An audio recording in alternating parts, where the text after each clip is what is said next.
these three things. And I would also imagine that anyone who's coming to us for help is probably missing one of these three things. And so part of our job is to understand that if they're missing one of these three things, that we have the abilities and the skills to be able to offer solutions to help them get to one of these three things. All right? We'll skip that. All right.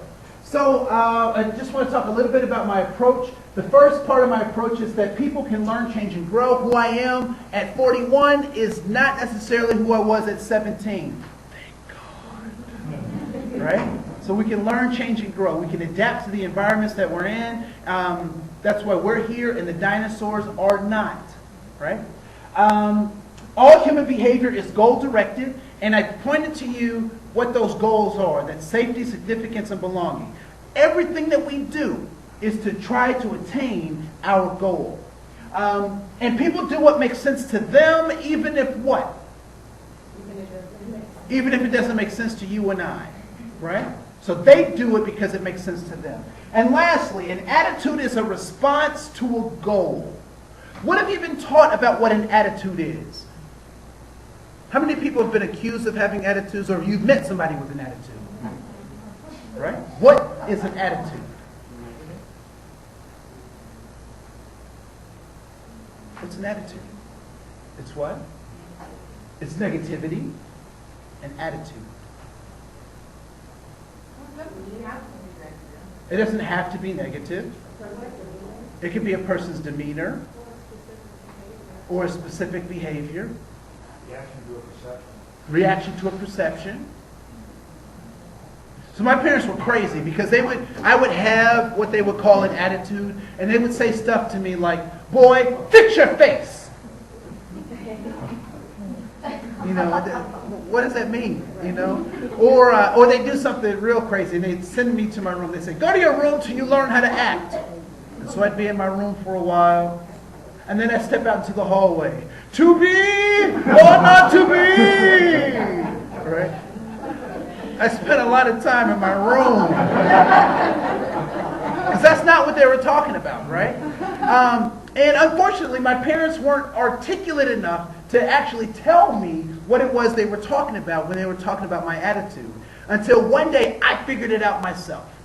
So my dad is a pastor, and so he was the pastor of our church. And so on Sunday, we would go to church from 7:30 a.m. to 11:30 p.m. We'd stop at 3 o'clock for chicken, not because we're black, but because chicken is delicious. All right? So church on Sunday all day.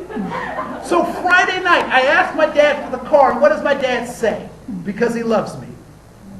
No, he says, yes, he loves me. Right? So I get the car, I hang out with my friends, I put gas in the car, I come home before curfew, and my father says, I have what kind of an attitude? A good attitude or a positive attitude, right? And what do I say about my dad's attitude? That he also has a positive or good attitude, right? Sunday comes along. My best friend Dexter calls me at noon and says, Andre, can you pick me up for the movies? What do I know about Sundays? Right? But you know what? I'm young, I'm invincible, and Jesus is my friend. And if you call on him, he'll answer prayers. So I go up to my dad and I say, Dad, can I borrow the car? And my dad says, no. Not only does he say no, but he gives me a lecture about how I'm leading people to hell. Right? The ultimate negative consequence in my household was that don't do the dishes, you're going to hell. Right? You didn't clean your room, going to hell. Right? So that was the ultimate consequence. And the funny thing about my parents was they would allow you to go to hell on your own, or they could show you the way. Right? So as a response to that interaction, I would say that my dad had what kind of an attitude? A negative or a bad attitude. And he would say that I had what kind of an attitude? A bad or negative attitude. So what is it that actually determines one's attitude? I thought I heard it. Your accomplishment of a goal. Anybody had teenagers, been around teenagers, been a teenager? Right? When teenagers get what they want, it's almost as if they purr. Right? They want to cuddle and right? But deny a teenager access to something that they want, and you're like, do I know you? What kind of creature are you?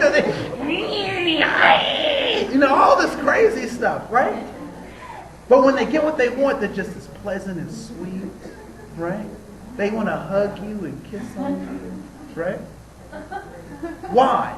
Because they have access to their goal. So, if I encounter a client or a coworker who has a bad attitude, what do I know about them for sure? They're not getting their goals. They're not getting their goals, right? And so then I can kick in helper mode and respond to them in one of two ways. The first and the easiest way to help them have a good attitude is to help them do what? Accomplish their goal. Easy. Right?